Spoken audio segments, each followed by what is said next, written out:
Money laundering में पहली बार ED ने प्रियंका गांधी का नाम शामिल किया। उनके ऊपर 5 एकड़ जमीन खरीद के घोटाले का आरोप है।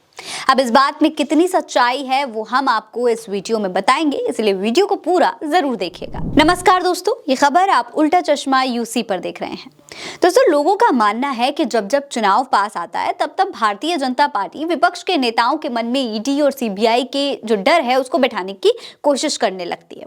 दोस्तों, आप सबको पता ही है कि अगले साल 2024 में देश में लोकसभा चुनाव होने वाले हैं और उससे पहले भारतीय जनता पार्टी प्रियंका गांधी को अपने रास्ते से हटाना चाहती है, क्योंकि प्रियंका गांधी कांग्रेस का कहीं ना कहीं एक बहुत बड़ा फेस है और भारतीय जनता पार्टी के लिए एक कंपटीशन के तौर पर भी उभरती हुई सामने आ रही है। ऐसे में लोगों का मानना है कि भारतीय जनता पार्टी अब प्रियंका को ही अपनी टक्कर मान रही है। दरअसल हरियाणा में 5 एकड़ जमीन के खरीदने और बेचने के संबंध में ईडी ने प्रियंका गांधी वाड्रा का नाम चार्जशीट में शामिल किया है।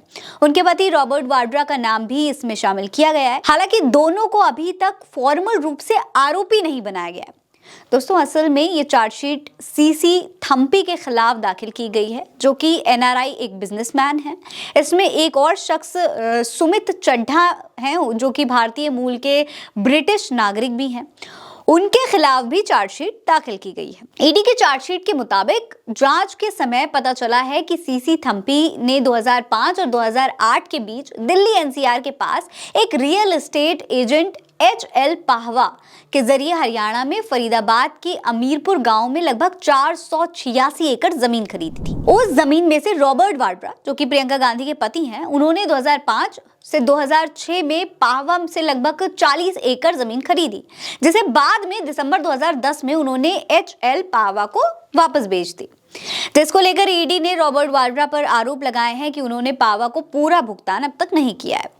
अब इसमें प्रियंका गांधी का नाम कैसे शामिल हो गया, ये भी समझिए। तो दोस्तों, प्रियंका गांधी वाड्रा ने अप्रैल 2006 में पाहवा से उसी गांव में 5 एकड़ खेती के लिए जमीन खरीदी थी, जिसे साल 2010 में उन्होंने भी पाहवा को वापस बेच दिया था, जिसको लेकर ईडी के चार्जशीट में कहा गया है कि पाहवा को जमीन के बदले खाते के साथ नगद में भी पैसा दिया गया है और उन्होंने जमीन का पूरा भुगतान पाहवा को नहीं किया है। हालांकि अब इस पूरे मामले की जांच चल रही है। असल में ये मामला थम्पी और संजय भंडारी को लेकर चल रहा है दोस्तों, जिसके खिलाफ मनी लॉन्ड्रिंग और कर चोरी के आरोप लगाए गए हैं, जिसकी वजह से थम्पी को जनवरी 2020 में गिरफ्तार भी किया गया था।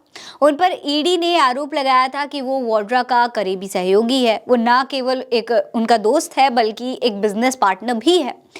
दोस्तों, अगर इस मामले को आप बारीकी से देखेंगे और समझने की कोशिश करेंगे तो इसका कोई सिर पैर नहीं है। बेसिकली प्रियंका पर ये जो आरोप लगाए जा रहे हैं सिर्फ इसलिए लगाए जा रहे हैं क्योंकि थम्पी उनके पति के दोस्त हैं। इस पर कांग्रेस प्रवक्ता पवन खेड़ा का कहना है, अभी तो ये शुरुआत है, चुनाव से पहले देखिए ये लोग और क्या क्या करते हैं। ये लोग पहली बार थोड़ी ना कर रहे हैं, जब चुनाव आता है ये इसी तरह के षड्यंत्र रचते हैं। वहीं आम आदमी पार्टी के राष्ट्रीय प्रवक्ता प्रियंका कक्कड़ ने कहा है, हम देख रहे हैं कि ईडी लगातार विपक्षी नेताओं के खिलाफ कार्यवाही कर रही है और हमारे नेता जेल में हैं। निर्दोष साबित होने तक दोषी का कानून विपक्ष पर लागू होता है, जबकि दोषी साबित होने तक निर्दोष का कानून पूरे देश पर लागू होता है।